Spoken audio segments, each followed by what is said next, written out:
la història d'un bosc molt espès, un bosc que hi vivien tota mena de follets, de monstres, d'ogres, em sembla que també alguna bruixa, algun llop.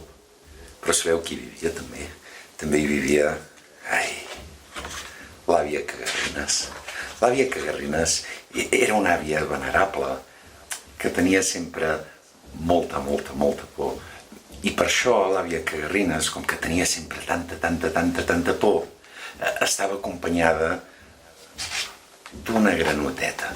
La seva granoteta se l'estimava molt. Mireu, cada dia quan sortia abraçava una mica la seva granoteta. Granoteta, que tu em cuidaràs? Segur que sí, em cuidaràs. Perquè sabeu, l'àvia Cagarrines tenia tanta por que cantava la cançó de la por i de l'àvia Cagarrines.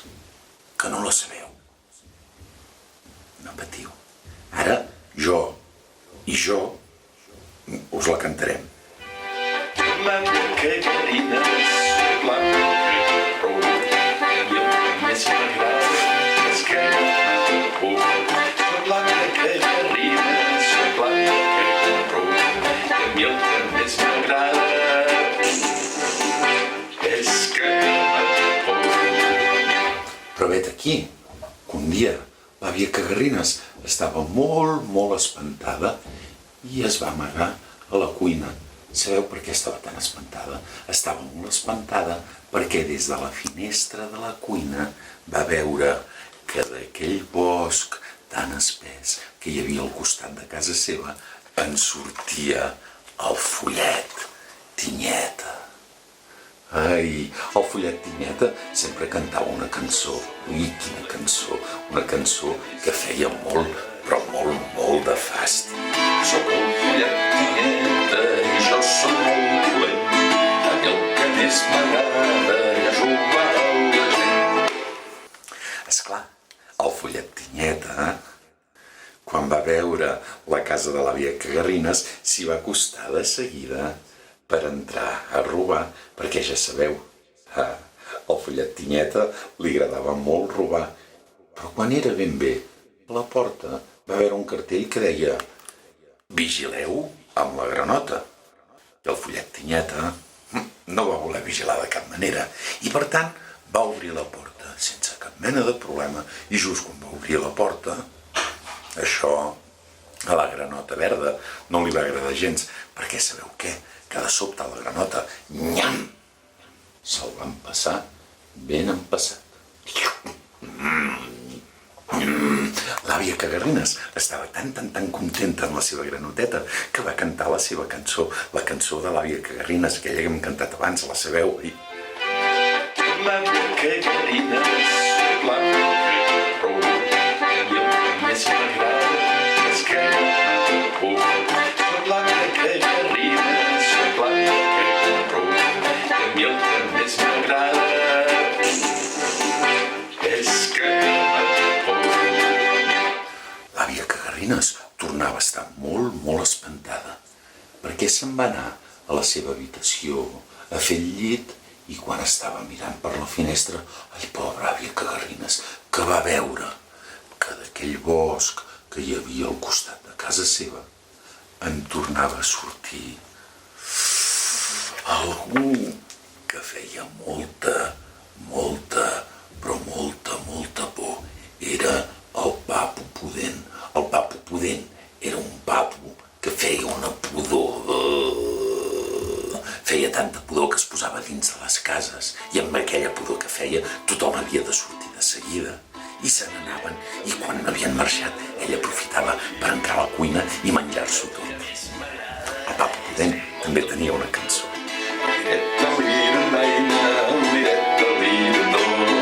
mi el que més m'agrada és fer molta pudor. Després de cantar la seva cançó, el Papu Pudent se'n va anar cap a la porta de l'àvia Cagarrines i quan ja estava a punt d'obrir va veure un cartell a la porta que deia «Vigileu amb la granota». El Papu Pudent va dir «Granotes a mi? Mira, saps què? Amb la pudor que faig segur que també marxarà». I quan el Papu Pudent va obrir aquella porta de seguida, nyam! La granota verda, que no li va agradar gens que obrissin la porta, es va menjar el papo pudent.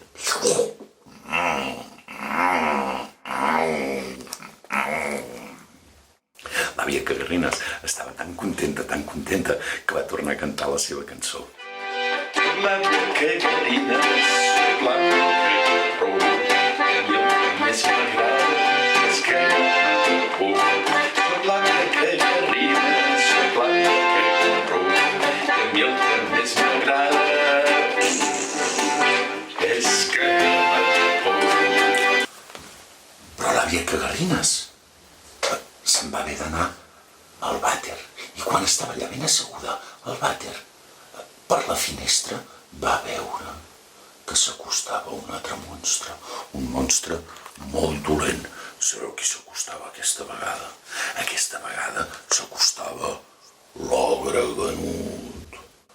L'ogre Ganut, no sé si ho sabeu, però amb una mà no hi tenia dits, no, hi tenia forquilles i punxava les àvies o punxava els nens, i a l'altra mà no hi tenia ungles, sinó que hi tenia ganivets i punxava, tallava i es menjava tot el que trobava. També tenia una cançó. Jo soc l'ogre Ganut i no tinc gens de seny, a mi el que més m'agrada és menjar-me el content. Vet aquí que quan l'ogre Ganut va arribar a casa de l'àvia Cagarrines, va veure aquella porta que hi havia un cartell que deia «Vigileu amb la granota». I l'ogre Ganut, quan va veure aquell cartell, va dir «Una granota? Nyac, zup, també me la menjaré». Però, esclar, el que no sabia és que quan va obrir la porta, de sobte, això a la granoteta verda no li va agradar gens i, per tant, nyam! La granoteta es va menjar de seguida aquell ogre Ganut. L'àvia Cagarrines estava tan contenta que va tornar a cantar la seva cançó. L'àvia Cagarrines, l'àvia Cagarrines, i el que més m'agrada és que l'àvia Cagarrines, l'àvia Cagarrines, i el que més m'agrada és que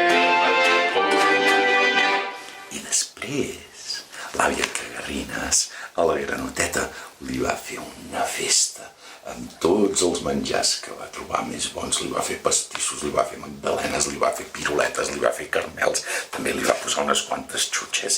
I al final, tan contenta que estava l'àvia Cagarrines, va agafar la granoteta i li va fer un petó. Ai, sabeu què passa, oi? Quan una àvia Cagarrines fa un petó a una granoteta? No ho sabeu? Doncs ja us ho dic, que l'àvia Cagarrines es converteix en una granoteta rosa. Oh!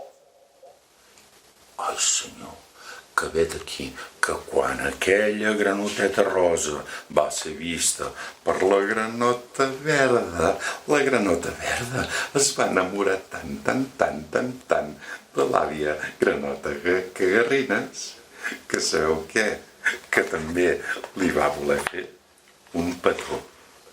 Però això a la granota rosa, àvia Cagarrines, no li va agradar gens. I com que no li va agradar gens, nyam! Es va menjar la granota verda.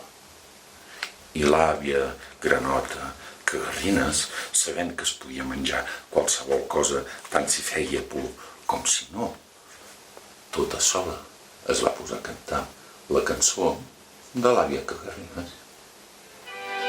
L'àvia Cagarrines, l'àvia